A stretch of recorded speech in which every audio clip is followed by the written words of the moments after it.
স্বাগত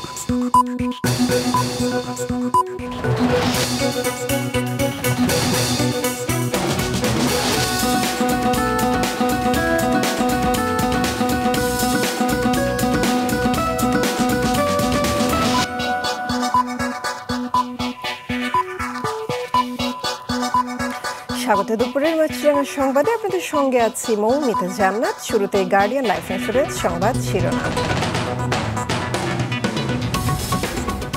জুলাই গণ অভ্যুত্থানে রংপুরের আবু সাইদ হত্যা মামলার তদন্ত শেষ, প্রতিবেদন পেয়েছে রাষ্ট্রপক্ষ, রোববার দাখিল। আজ থেকে শুরু হলো এবছরের এইচএসসি ও সমমানের পরীক্ষা, অংশ নিচ্ছে 12.5 লাখেরও বেশি শিক্ষার্থী। খুলনায় ভবন মালিকরা মানছে না ইমারত নির্মাণ বিধিমালা, অধিকাংশ ভবনে নেই পার্কিং এর জায়গা, থাকলেও ব্যবহার হচ্ছে অন্য কাজে। শুনছিলেন শিরোনাম, এবার বিস্তারিত। জুলাই অভ্যুত্থানে প্রথম শহীদ আবু সাইদ হত্যা মামলার তদন্ত প্রতিবেদন রোববার ট্রাইব্যুনালে জমা দেবে প্রসিকিউশন। দুপুরে এক ব্রিফিংয়ে আন্তর্জাতিক অপরাধ ট্রাইব্যুনালের প্রসিকিউটর মিজানুল ইসলাম বলেন, 30 জন অভিযুক্ত আছে তদন্ত প্রতিবেদনে। গতকাল এ প্রতিবেদন হাতে পান তারা। গেল 15 জুন আন্তর্জাতিক অপরাধ ট্রাইব্যুনাল এ ঘটনার তদন্ত 1 মাসের মধ্যে শেষ করার নির্দেশ দেয়। বৈষম্য বিরোধী ছাত্র আন্দোলন চলাকালে গত বছরের 16 জুলাই রংপুরে পুলিশের গুলিতে নিহত হন বেগম রোকেয়া বিশ্ববিদ্যালয়ের ছাত্র আবু সাইদ। দিনটিকে আবু সাইদ দিবস ঘোষণা করেছে সরকার। বুক চিতিয়ে দাঁড়িয়েছিল, সে কাউকে আক্রমণ করেনি এবং কারা গুলি করেছে সেটাও আপনারা দেখেছেন, কোথা থেকে গুলি হয়েছে সেটাও দেখেছেন, এবং যারা গুলি করেছে তারা আসামি। ফর্মাল চার্জ কাদের বিরুদ্ধে দাখিল করা হবে সেটা আমরা এই মুহূর্তে আপনাকে বলবো না। তদন্ত রিপোর্ট কাদের কাদের বিরুদ্ধে দাখিল হয়েছে সকলের নাম আমরা বলবো না। কাদেরকে বলবো, যাদেরকে আপনারা দেখেছেন এবং ইতিমধ্যে ট্রাইব্যুনালে তাদেরকে সোনারেস্ট দেখানো হয়েছে। আজ থেকে সারা দেশে একযোগে শুরু হয়েছে 2025 সালের এইচএসসি ও সমমানের পরীক্ষা। প্রথম দিন অনুষ্ঠিত হয় বাংলা প্রথম পত্রের পরীক্ষা। এবারের এইচএসসি ও সমমান পরীক্ষায় অংশ নিচ্ছে 12.5 লাখেরও বেশি শিক্ষার্থী। এর মধ্যে সাধারণ 9টি শিক্ষা বোর্ডের অধীনে পরীক্ষা দিচ্ছে 10,55,000-এর বেশি, আর আলিম পরীক্ষার্থী আছে 86,000-এর বেশি, এবং কারিগরি বোর্ডের অধীনে পরীক্ষার্থীর সংখ্যা 1,09,000-এর মতো। এবছর দেশের 2,797টি কেন্দ্রে এসব পরীক্ষা হচ্ছে। শিক্ষা বোর্ডের তথ্য বলছে, গত বছরের তুলনায় এবার পরীক্ষার্থী কমেছে 81,882 জন। সকালে ভাসানটেক সরকারি কলেজ কেন্দ্র পরিদর্শন করেন শিক্ষা উপদেষ্টা। প্রশ্নপত্র ফাঁস থেকে শুরু করে অন্যান্য সমস্যা দিচ্ছিল, সেগুলো থেকে আমরা শিক্ষা লাভ করে যেভাবে এসএসসিটা করেছি, এইচএসসিটাও আমরা সেভাবে অর্গানাইজ করতে চেষ্টা করছি, এবং দ্রুততম সময়ের মধ্যে রেজাল্ট সেটাও আমরা পাবলিশ করতে পারব। ঢাকা ছাড়াও দেশের বাকি 8টি বোর্ডে চলছে এইচএসসি পরীক্ষা। মাস্ক পরা সহ যথাযথ স্বাস্থ্যবিধি মেনে এতে অংশ নিচ্ছে শিক্ষার্থীরা। দিনাজপুর, যশোর, বরিশাল, কুমিল্লা সহ সবকটি শিক্ষা বোর্ডের অধীনে শান্তিপূর্ণভাবে শুরু হয়েছে উচ্চ মাধ্যমিক পরীক্ষা। কঠোর নিরাপত্তার মধ্য দিয়ে সকালে 9টায় শুরু হওয়া প্রথম দিনের বাংলা প্রথম পত্রের পরীক্ষা শেষ হয় দুপুর 1টায়। প্রশ্নফাঁস রোধে ও শান্তিপূর্ণভাবে পরীক্ষা শেষ করতে সব ধরনের ব্যবস্থা নিয়েছে সংশ্লিষ্ট প্রশাসন। প্রশ্ন ফাঁসের গুজব প্রতিরোধ, নিরাপত্তা নিশ্চিতকরণ এবং গুজব থেকে পরীক্ষার্থীদের সুরক্ষা দিতে সব কোচিং সেন্টার 15 আগস্ট পর্যন্ত বন্ধ ঘোষণা করা হয়েছে। সাংবাদিকদের বিরুদ্ধে যেসব মামলা পুলিশ তদন্ত করছে সেগুলো নিয়ে সরকারের কিছু করার নেই বলে জানিয়েছেন আইন উপদেষ্টা ডক্টর আসিফ নজরুল। সকালে রাজধানীতে গণমাধ্যমের স্বাধীনতা, সাংবাদিকদের সুরক্ষা ও আইনি কাঠামো বিশ্লেষণ শীর্ষক বিশেষ সংলাপে তিনি আরও জানান, গ্রেফতার সাংবাদিকদের জামিনের বিষয়ে কোনো হস্তক্ষেপ করছে না তার মন্ত্রণালয়। Centre for governance studies CGA আয়োজিত এই অনুষ্ঠানে ডিজিটাল সিকিউরিটি অ্যাক্ট ও সেলফ সেন্সরশিপের সমালোচনা করেন বক্তারা। খুনের মামলায় সাংবাদিকদের অন্তর্ভুক্ত করা এবং মব সন্ত্রাস নিয়েও উদ্বেগ জানান তারা। যদি পুলিশি তদন্তে থাকে তাহলে এটা আইন মন্ত্রণালয় করার কিছু নাই। আর আমরা যে নতুন আইন পাশ করেছি সেই আইনের মাধ্যমে অলরেডি যেই মামলাগুলো তদন্তাধীন আছে, বা বিচারাধীন আছে, যেগুলি আমরা হয়তো ভুলে বা কোনো একটা বিচ্যুতির কারণে আমরা যেগুলি উদ্যোগ করতে পারিনি, অলরেডি সেগুলি রহিত হয়ে গেছে। আইন মন্ত্রণালয়ের পক্ষ থেকে সাংবাদিকদের জামিন দেওয়ার ব্যাপারে বা না দেওয়ার ব্যাপারে কোনো রকম হস্তক্ষেপ করি না, আপনাকে চ্যালেঞ্জ করে বলতেছি। দেশকে মাদক মুক্ত করতে সরকার বদ্ধপরিকর বলে জানিয়েছেন স্বরাষ্ট্র উপদেষ্টা জাহাঙ্গীর আলম চৌধুরী। মাদকের অপব্যবহার ও অবৈধ পাচার বিরোধী আন্তর্জাতিক দিবস উপলক্ষে রাজধানীতে আয়োজিত অনুষ্ঠানে কথা জানান তিনি। বলেন, মাদকের কারণে দেশের উন্নতি বাধাগ্রস্ত হচ্ছে। তরুণ সমাজকে এর প্রভাবমুক্ত রাখার প্রচেষ্টার কথা জানিয়ে তিনি বলেন, মাদকের হাত থেকে শিশুদের রক্ষা করতে সমন্বিতভাবে কাজ করছে সরকার। অনুষ্ঠানে বিভাগীয় পর্যায়ে আলাদা কারাগারে নির্মাণের পরিকল্পনার কথাও জানান উপদেষ্টা। আমাদের দেশের মাদক চোরাচালানের একটি ভয়াবহ বিষয় হলো নারী, শিশু এবং কিশোরদের এই গহীন কাজে ব্যবহার করা হচ্ছে। ফলে তাদের মধ্যে অপরাধ প্রবণতা যেমন বৃদ্ধি পাচ্ছে, তেমনি তাদের একটি উল্লেখযোগ্য অংশ মাদকাসক্ত হয়ে পড়েছে।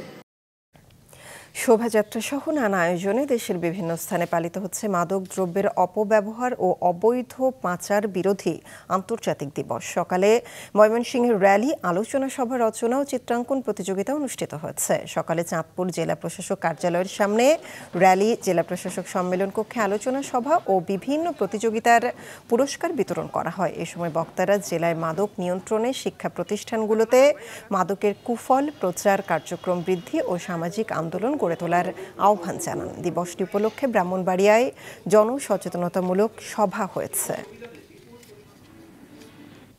প্রহসনের নির্বাচন আয়োজন ও অন্যায় প্রভাব খাটানোর অভিযোগে রাজধানীর শেরে বাংলা থানায় করা মামলায় গ্রেফতার সাবেক প্রধান নির্বাচন কমিশনার কাজী হাবিবুল আওয়ালকে জিজ্ঞাসাবাদের জন্য 10 দিনের রিমান্ড চেয়েছে পুলিশ। সকালে তাকে আদালতে হাজির করে মামলার তদন্তকারী কর্মকর্তা শেরেবাংলা নগর থানার উপপরিদর্শক শামসুজ্জোহা সরকার এ আবেদন করেন। এ বিষয়ে ঢাকার মেট্রোপলিটন ম্যাজিস্ট্রেট আদালতে শুনানি হবে।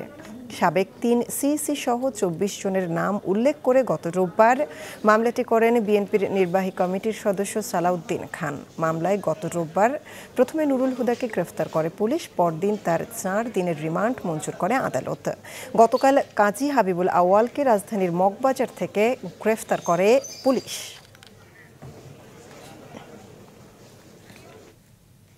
খুলনায় মানা হচ্ছে না ইমারত নির্মাণ বিধিমালা। আইন অনুসারে আবাসিক ও বাণিজ্যিক ভবনের জন্য নির্দিষ্ট হারে পার্কিংয়ের জায়গা রাখার কথা। তবে বাস্তবে খুলনা মহানগরীর অধিকাংশ ভবনের পার্কিং নেই। যেসব ভবনে আছে সেগুলো ব্যবহার হচ্ছে বাণিজ্যিক কাজে। এস এম মিলনের ক্যামেরায় মোস্তফা জামালের রিপোর্ট। খুলনা মহানগরীর সড়কে বের হলেই দেখা মিলবে যেখানে সেখানে গাড়ি পার্কিং। ফলে পথচারী থেকে যানচালক সকলকেই সড়কে বিভিন্ন ভোগান্তির শিকার হতে হচ্ছে প্রতিনিয়ত। অথচ ভবন নির্মাণের অন্যতম শর্ত হল গাড়ি পার্কিংয়ের ব্যবস্থা রাখা ও তা ভবন ব্যবহারকারীদের স্বাচ্ছন্দ্যে ব্যবহার করতে দেওয়া। কিন্তু বাস্তব চিত্র বলছে ভিন্ন কথা, অভিযোগ নগরবাসীর। কিছু কিছু বিল্ডিং আছে, একে কোনো পার্কিংয়ের কোনো জায়গা নেই। এই সব গাড়িগুলো রাস্তার উপরে রাখে, একটা জামদাম সৃষ্টি করে ফেলায়। সমস্যার সম্মুখীন হতে হচ্ছে, অনেক সময় অ্যাক্সিডেন্টও করতেছি।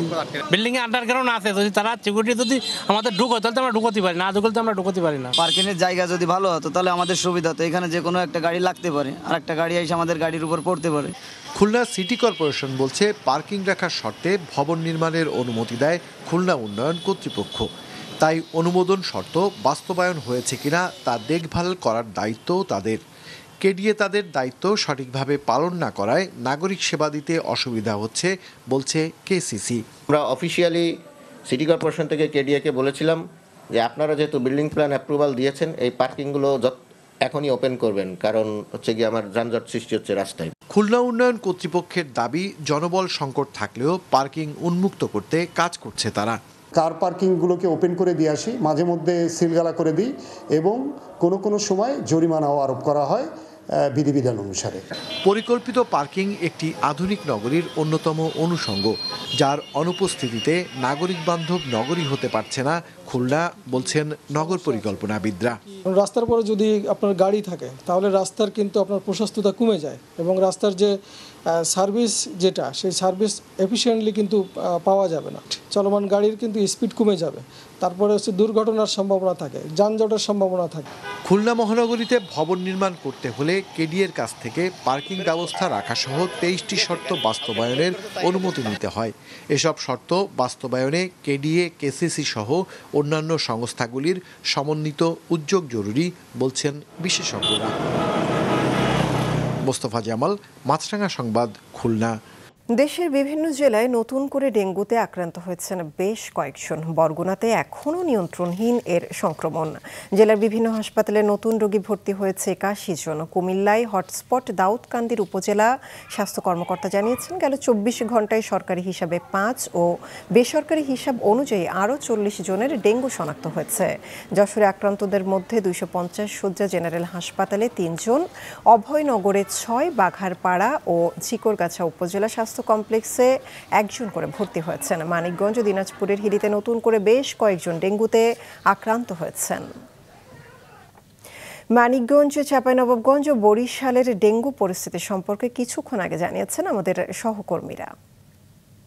এখানে অন্যান্য যে উপসর্গগুলো, সেই উপসর্গগুলো নিয়ে তারা যখন এখানে আসছেন, পরীক্ষা নিরীক্ষা করার পরেই কিন্তু তাদের অনেকেরই এই ডেঙ্গু ধরা পড়ছে এবং ডেঙ্গু ধরা পড়ার পরেই তারা এখানে চিকিৎসা সেবা নিচ্ছেন। কিন্তু এখানে 3টি হাসপাতালের কোনোটিতেই এখন পর্যন্ত কোনো আলাদা ডেঙ্গু ওয়ার্ড খোলা হয়নি। তাদেরকে অন্যান্য যে রুগীরা আছেন তাদের সাথে রেখেই কিন্তু তাদের চিকিৎসা সেবা দেওয়া হচ্ছে। আর এখানে রুগীদের সাথে কথা বলেছি, এখানে কিন্তু স্যালাইন সংকট চলছে। বিশেষ করে ডেঙ্গু রুগীদের জন্য যে পরিমাণ স্যালাইন দেওয়া দরকার তারা কিন্তু সেটি পাচ্ছেন না। জানুয়ারি থেকে জুন পর্যন্ত 807 জন ডেঙ্গু রোগী শনাক্ত হয়েছে। জেলা হাসপাতালের চিকিৎসাধীন অবস্থায় ডেঙ্গু কোনো রোগী মারা না গেলেও চাঁপাইনবাবগঞ্জের গমাস্তাপুর উপজেলার কবিন নামে এক রোগী গতকাল রাজশাহী মেডিকেল কলেজ হাসপাতালে মারা গেছে।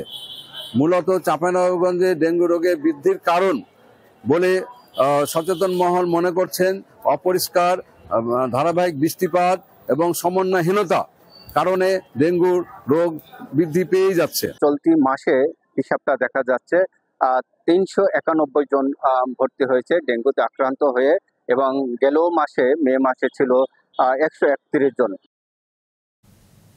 স্থলবন্দরগুলোতে যাত্রীদের তাপমাত্রা নির্ণয় ও মৌখিক জিজ্ঞাসাবাদের মধ্যে সীমাবদ্ধ আছে করোনা শনাক্তের কাজ। এর বাইরে ভারতীয় ট্রাক চালক ও সহকারীদের স্বাস্থ্য পরীক্ষা করতে কোথাও দেখা যায়নি। যশোর ও হিলি প্রতিনিধির পাঠানো তথ্য ছবি নিয়ে ডেস্ক রিপোর্ট। করোনা সংক্রমণ রোধে যশোরের বেনাপোল ইমিগ্রেশন চেকপোস্টে ভারত থেকে আসা যাত্রীদের স্বাস্থ্য পরীক্ষা করা হচ্ছে শুধুমাত্র থার্মোমিটার দিয়ে। যন্ত্রপাতি অকেজো থাকায় আর কিছুই করার নেই স্বাস্থ্যকর্মীদের। এদিকে বন্দরে পণ্য বহনকারী ভারতীয় ট্রাক চালক ও তার সহযোগীদের কোনো ধরনের স্বাস্থ্য পরীক্ষা হচ্ছে না। এতে তাদের মাধ্যমে করোনা ভাইরাস ছড়িয়ে পড়ার ঝুঁকি থেকেই যাচ্ছে। একই অবস্থা দিনাজপুরের হিলি স্থলবন্দরেও। এই স্থলবন্দর দিয়ে পণ্য আমদানি রফতানির সাথে সাথে যাত্রী যাতায়াত করে। ট্রাক চালক ও যাত্রীদের তাপমাত্রা নিরূপণ ও মৌখিক জিজ্ঞাসাবাদের মধ্যেই সীমাবদ্ধ করোনা পরীক্ষা।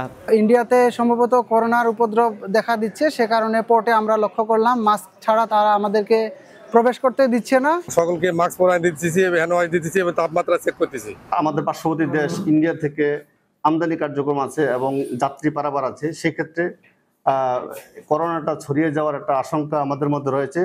সেই জন্য আমরা আমাদের অফিস, পাশাপাশি এখানে যারা সিএনএফ এবং আমদানিকারক আছে, সবাইকে স্বাস্থ্যবিধি মেনে কার্যক্রম গ্রহণ করার জন্য নির্দেশক্রমে আমরা কার্যক্রম পালন করছি। জ্বর হওয়া, ক্ষুধামন্দা, হালকা কাশি, অনেক বেশি দুর্বল লাগা, ক্লান্তি লাগা, কিছু ক্ষেত্রে নাকের ঘ্রাণ চলে যাওয়া, এই ধরনের সিমটম যাদের থাকছে তাদেরকে আমরা হাসপাতালে আসতে বলছি।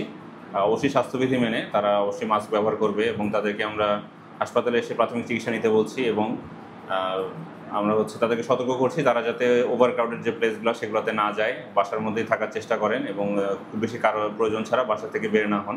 একই চিত্র আখাউড়া, ভোমরা, সোনা মসজিদ সহ দেশের অন্যান্য স্থলবন্দরগুলোতেও। কিট না থাকা ও অকেজো যন্ত্রপাতির জন্য যথাযথভাবে করোনা পরীক্ষা করা যাচ্ছে না। এতে সতর্কতা অবলম্বনের পরও করোনা সংক্রমণের ঝুঁকি থেকে যাচ্ছে বলছেন স্থানীয়রা।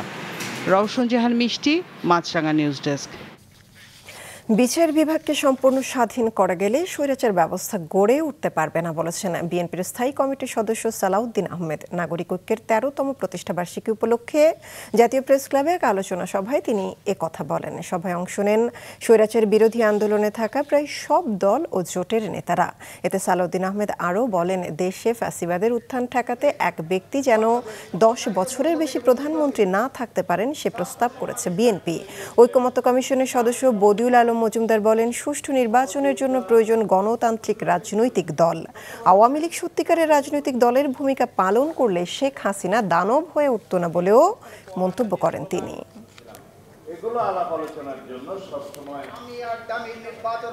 লোকসানের কারণে 1 জুলাই থেকে বিমানের জাপান ফ্লাইট বন্ধ হয়ে যাচ্ছে বলে জানিয়েছেন বিমান বাংলাদেশ এয়ারলাইন্সের ব্যবস্থাপনা পরিচালক ও প্রধান নির্বাহী ডক্টর মোহাম্মদ শফিকুর রহমান। বলেছেন, উড়োজাহাজ সংকটের কারণে বাড়ানো যাচ্ছে না নতুন গন্তব্য। সকালে বিমান বাংলাদেশ এয়ারলাইন্সের প্রধান কার্যালয় বলাকায় তথ্য অধিকার বিষয়ক কর্মশালা অনুষ্ঠিত হয়। সেখানে প্রধান অতিথির বক্তব্যে শফিকুর রহমান জানান, সক্ষমতা বাড়াতে উড়োজাহাজ লিজ নেওয়ার পরিকল্পনা করা হচ্ছে। গ্রাউন্ড হ্যান্ডলিং ক্ষমতা বাড়াতে জনবল নিয়োগের পাশাপাশি বিমান নতুন যন্ত্রপাতি কিনছে বলেও জানান তিনি। খাগড়াছড়িতে আবারও পুশিনের ঘটনা ঘটেছে। ভোরে জেলার মাটিরাঙ্গা উপজেলার সীমান্তবর্তী শান্তিপুর সীমান্ত দিয়ে নারী ও শিশু সহ 9 জনকে বাংলাদেশের ভূখণ্ডে ঠেলে দিয়েছে ভারত। মাটিরাঙ্গা উপজেলা নির্বাহী অফিসার বিভিন্ন গণমাধ্যমকে জানিয়েছেন, ঠেলে পাঠানোদের মধ্যে নারী ও শিশু রয়েছে। তবে কিভাবে তাদের পুশিন করেছে সে বিষয়ে এখনও বিস্তারিত জানা যায়নি। তারা ভারতের শ্রমিক হিসেবে কাজ করত বলে জানা গেছে। পুশিন হওয়াদের বেলছড়ি উচ্চ বিদ্যালয়ে রাখা হয়েছে। তাদের পরিচয় যাচাই বাছাই শেষে সিদ্ধান্ত নেওয়া হবে। এ নিয়ে খাগড়াছড়ি সীমান্ত দিয়ে এখন পর্যন্ত 154 জন বাংলাদেশিকে পুশিন করেছে বিএসএফ। এর আগে গতকাল পঞ্চগড়ের তেঁতুলিয়া ও সদর উপজেলার 3 সীমান্ত দিয়ে মোট 18 জনকে পুশিন করা হয়। দিনাজপুরের নবাবগঞ্জে এক কিশোরী ধর্ষণের অভিযোগে একজনকে গ্রেফতার করেছে পুলিশ। সকালে অভিযুক্ত শাহ আলমকে আদালতের মাধ্যমে দিনাজপুর কারাগারে পাঠানো হয়েছে। এর আগে হিলির মোকামদহ এলাকা থেকে গ্রেফতার করে পুলিশ তাকে। গেল 12 জুন রাতে শাহ আলম জোরপূর্বক ওই কিশোরীকে তুলে নিয়ে ধর্ষণ করে বলে অভিযোগ। এ সময় তাকে সহযোগিতা করে শামসুল নামে আর একজন।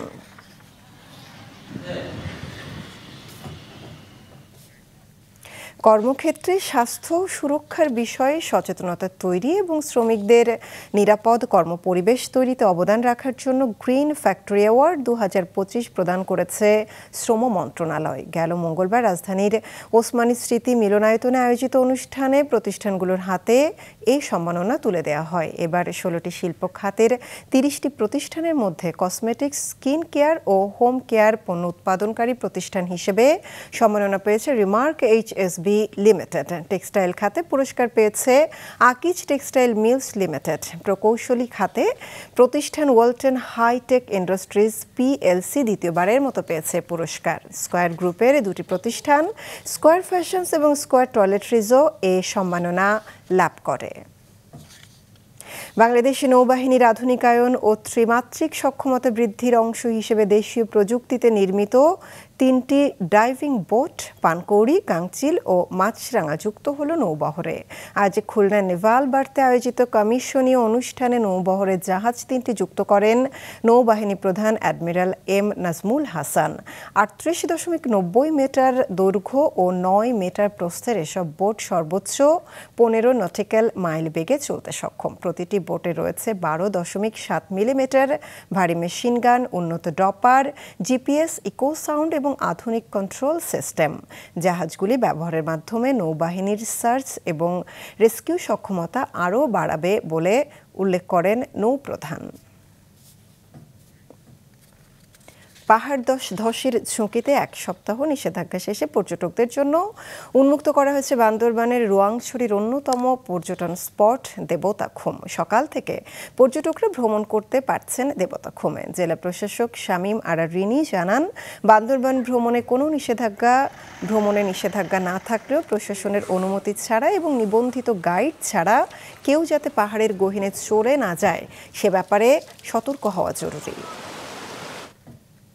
আন্তর্জাতিক যুক্তরাষ্ট্র ও ইরানের কর্মকর্তারা আগামী সপ্তাহে আলোচনায় বসবে বলে জানিয়েছেন মার্কিন প্রেসিডেন্ট ডোনাল্ড ট্রাম্প। নেদারল্যান্ডসের হেগে অনুষ্ঠিত ন্যাটো শীর্ষ সম্মেলনে সাংবাদিকদের একথা বলেন তিনি। এ সময় যুক্তরাষ্ট্রের বোমা হামলায় ইরানের পারমাণবিক স্থাপনাগুলোর ক্ষয়ক্ষতির মাত্রা নিয়ে সংশয়ের কথাও স্বীকার করেন তিনি। বলেন, এ বিষয়ে সুনির্দিষ্ট গোয়েন্দা তথ্য পাওয়া যায়নি। এদিকে দীর্ঘ কয়েক মাস ধরে মার্কিন প্রেসিডেন্ট ডোনাল্ড ট্রাম্পের চাপের পর ন্যাটো সদস্য রাষ্ট্রগুলো 2035 সালের মধ্যে প্রতিরক্ষা বাজেট 5% পর্যন্ত বাড়াতে রাজি হয়েছে। দুপুরের সংবাদ শেষ করছি, যাবার আগে গার্ডিয়ান লাইফ ইন্স্যুরেন্স সংবাদ শিরোনামগুলো আরও একবার। জুলাই গণঅভ্যুত্থানে রংপুরের আবু সাইদ হত্যা মামলার তদন্ত শেষে প্রতিবেদন পেয়েছে রাষ্ট্রপক্ষ, রোববার দাখিল। আজ থেকে শুরু হলো এবছরের এইচএসসি ও সমমানের পরীক্ষা, অংশ নিচ্ছে 12.5 লাখেরও বেশি শিক্ষার্থী। খুলনায় ভবন মালিকরা মানছে না ইমারত নির্মাণ বিধিমালা, অধিকাংশ ভবনে নেই পার্কিং এর জায়গা, থাকলেও ব্যবহার হচ্ছে অন্য কাজে। এই ছিল এখনকার মতো। ফেসবুক আপডেট পেতে ভিজিট করুন মাছরাঙা টেলিভিশনের পেজে। ইউটিউব চ্যানেলও দেখতে পারেন আমাদের সংবাদ প্রতিবেদন অনুষ্ঠান। আমাদের পরবর্তী সংবাদ বিকেল 5টায় দেখার আমন্ত্রণ রইল।